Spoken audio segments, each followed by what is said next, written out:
kalau nggak boleh berantem sama suami, ya, ibu mengekspresikan ekspresi dalam jiwa seperti apa? Berarti saya tanya, boleh nggak berantem sama suami?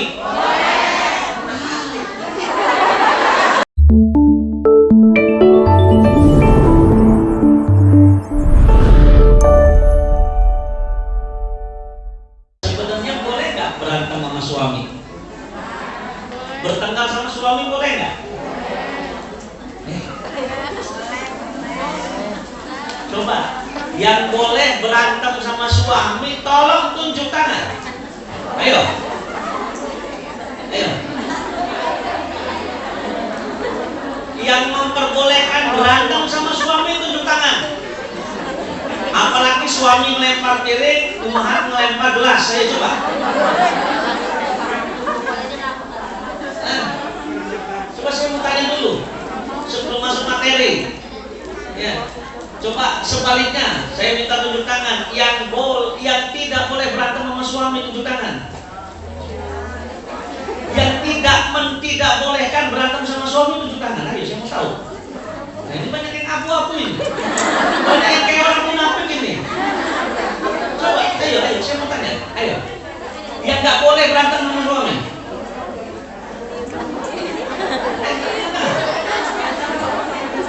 Bu, saya kasih pelajaran nanti sama ibu. Ayo, yang nggak boleh berantem sama suami.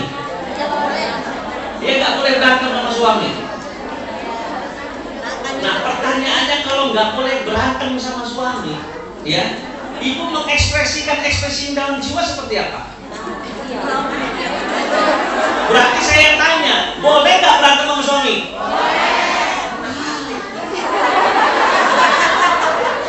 Bu, sampai kapanpun ibu itu diharapkan berantem sama suami.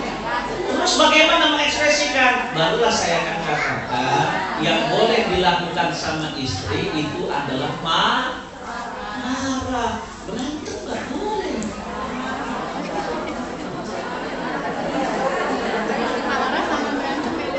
Nanti dulu. Bu, jangan kayak pasar, jangan bergumam sendiri. Nggak ngerti nanti nanya. Lebih-lebih nggak bisik-bisik sama kawan tetangganya. Saya bilang juga apa? Nggak usah seperti itu. Tahu nggak bedanya bertengkar dengan marah? Hah? Tahu kan? Kalau marah seorang istri diperbolehkan, cuma cara marahnya nanti kita kembali kepada hadis la taghdab wa lakal jannah, kata Rasulullah. Jangan kamu marah, nanti kamu akan dapat surga. Marah itu yang dilarang, di dalamnya terkandung laknat, dan yang kedua terkandung suhtun, kemurkaan. Ini tidak boleh. Tapi kalau kemudian ya marahnya itu seperti marahnya Aisyah, itu diperbolehkan. Rasul itu pernah ngomong seperti ini, ya Aisyah, inni a'rif annaka radiyatan. Aisyah, saya itu tahu kalau kamu lagi ridho atau kamu lagi marah ala syuhdin. Aisyah kaget katanya. Benarkah Rasulullah? Iya. Coba apa kondisinya kalau saya lagi marah? Kamu itu in kunta radiyatan qulti, kamu itu kalau lagi ridho sama saya ngomongnya bala wa rabbi Muhammad. Iya, dengan nama Robnya Muhammad. In kunti sahid, tapi kalau engkau lagi marah, kata Rasulullah, kulti, maka engkau akan mengatakan la wa rabbu Ibrahim, tidak demi Rabb Ibrahim. Maka kata Aisyah, ajal ya Rasulullah, benar ya Rasulullah, tidaklah saya marah kepada engkau, melainkan yang saya tinggalkan hanyalah tidak mau menyebut nama.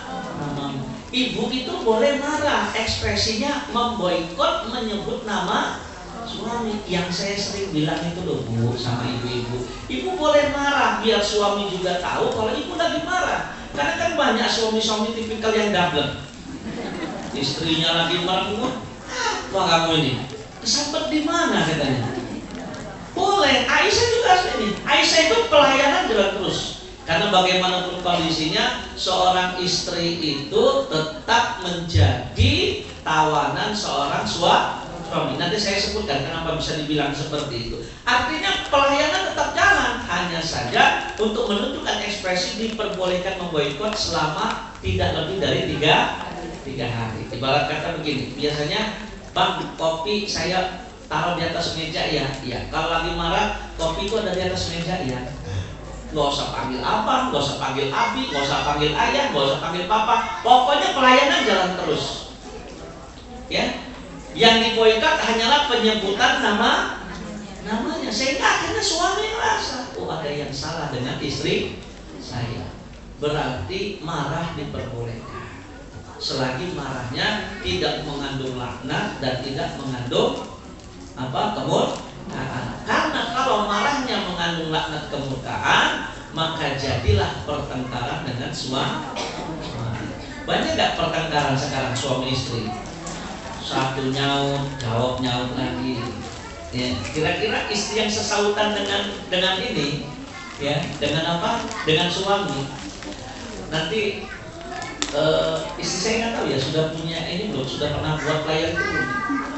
Bidadari marah kepada istri yang sudah pernah. Harusnya nanti minta layarnya sama istri saya. Bu, ibu harus tahu ya, bidadari surga yang Allah ciptakan marah kalau ibu itu mencaci maki atau mengekspresikan marahnya secara berlebihan dengan suami. Marah, kenapa? Hampir-hampir dia meninggalkan kamu untuk datang kepada saya, kata bidadari. Jadi itu saingannya berat. Saingannya langsung bidadari. Ya. Dan kenapa dalam syariat Islam bertengkar dengan suami itu benar-benar diharamkan? Karena itulah yang amat sangat diinginkan oleh iblis laknatullah alaihi beserta para pasukannya. Saya ceritakan hadisnya yang dimaksudkan di sini. Jadi iblis itu kan punya kerajaan, Bu. Kerajaan iblis letaknya di mana? Ada yang bisa jawab nggak? Nyaut, kalau nyaut kan kalau saya berkenan saya kasih hadiah. Saya Ustaz, jangan langsung jawab. Ya, istananya iblis itu letaknya di antara pertemuan dua air, bukan dua laut. Dua air, tawar dan asin. Di mana itu? Di muara. Muara berbatasan antara aliran terakhir sungai dengan air laut. Di situ banyak doa. Ya, kemudian bertemunya dua arus laut juga itu dikatakan kerajaannya. Jadi kalau ada air bertemu tidak saling menyatu, sudah pernah lihat? Kalau saya sudah pernah langsung memegang kiri dan kanannya, memang suhunya saja beda. Maka di situ kita berlindung kepada Allah. A'udzu bikalimatillahi tammati min syarri ma khalaq. Ya. Ini banyak orang macam-macam sembrono, makanya celaka karena dia nggak tahu dia sedang berada di antara kerajaannya setan. Dan jin itu merupakan penghulunya. Penghulu itu apa bahasanya ya? Penghulu itu pembesarnya. Ya. Jadi iblis ini mengutus para pasukannya. Kemudian dia katakan, kembalilah kepadaku setelah kalian menyesatkan anak cucu Adam dengan apa yang kalian lakukan.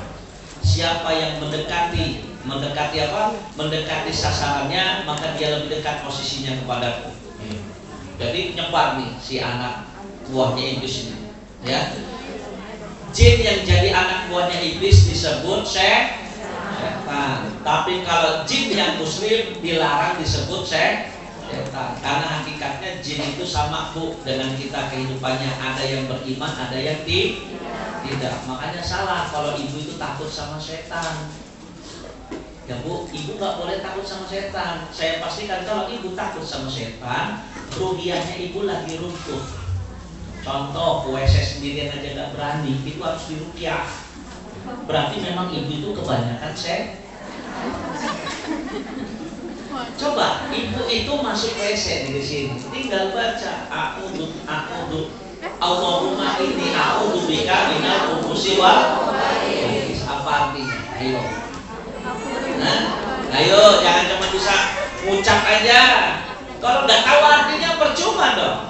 Ya Allah, sesungguhnya aku berlindung kepadamu dari setan laki-laki dan setan perempuan.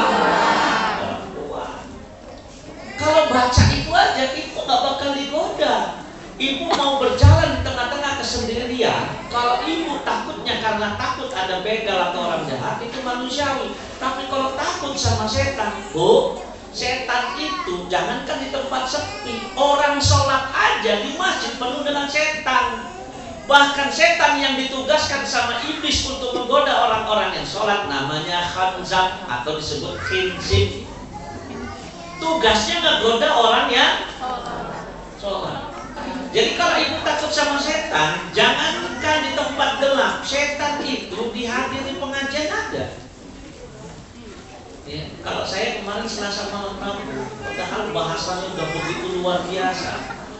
Jadi salah satu pengurus Al-Faruq ada yang berhasil mendokumentasikan di tengah-tengah retorika dakwah saya yang membuat orang banyak tertawa. Itu ada salah satu peserta ngorok tidurnya. Ngorok posisinya pas di belakang. Maka kata mereka, alangkah banyaknya setan orang ini. Kenapa?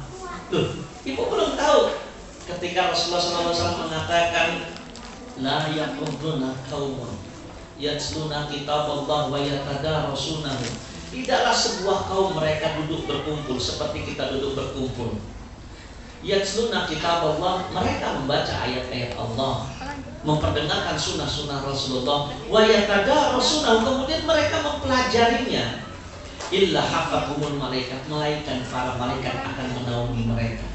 Jadi orang-orang yang datang dari tempat tinggalnya memang sudah keluar bismillah tawakkaltu 'ala Allah la haula wala quwata illa billah. Saya pengen menuntut ilmu, niatnya begitu, datang ke sini, itu malaikat langsung turun menaungi masing-masing itu dengan sayap-sayap malaikatnya. Makanya kalau datang ke pengajian tidur itu setannya udah terlalu banyak. Sama kayak orang sholat itu, ya, sama kayak orang sholat. Makanya kita lucu ya. Ya, kan tahu bahwasanya kalau sholatnya renggang-renggang, di antara kerenggangan tersebut akan diisi oleh setan. Lucunya ada kiai kita ngomong, nggak apa-apa lah, saya mah bersyukur kalau setan ikut sholat. Padahal setan tuh nggak ikut sholat, tapi setan tuh menggoda manusia. Contoh godaan manusia itu seperti ketika Allah mengatakan fawailul lil musallin, celakalah orang-orang yang sholat. Alladzina hum an sholatihim sahun. Apa makna sahun lalai? Allahu Akbar. Imamnya baca Alhamdulillahi Rabbil Alamin Ar-Rahmanir Rahim. Yang ada di pikiran dia, tadi kompor dari mati aku ikan tadi ditaruh di atas meja dimakan kucing nggak ya? Itu kerjaannya si khinzib, itu kerjaannya si khanzab. Makanya ada idiom lucu, kalau ibu lupa naruh barang disarankan sholat 2 rakaat. Karena kata setan, daripada lu kusuk dalam sholatnya, gua ingetin aja dah, kuncinya di atas lemari. Nah begitu mulai sholat, oh iya di atas lemari. Itulah perbuatan setan. Jadi jangan takut dengan yang namanya setan. Jadi kalau ibu takut dengan kegelapan, itulah yang namanya ruhnya sedang runtuh. Makanya kalau takut tempat kegelapan, angker dan segala macam, cukup hanya dengan membaca a'udzu bikalimatillahi tammati min syarri ma khalaq, selesai. Apalagi kalau hafal ayat kursi. Ini semuanya hafal ayat kursi. Yang benar. Saya yakin saya. Kalau saya tes satu-satu ada deh nggak bisa ini.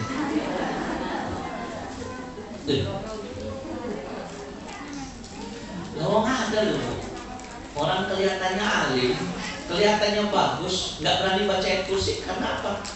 Karena dalam dirinya banyak setan. Orang kalau nggak bisa baca ayat kursi dengan nyebut bahasa seperti ini, A'udzubillahi minasyaitonirrajim. Allahu la ilaha illa huwal hayyul qayyum. Dia nggak bisa selantang seperti itu. Berarti di dalamnya ada setannya. Karena setan nggak bakal bisa baca ayat kursi dengan pembacaan yang lantang.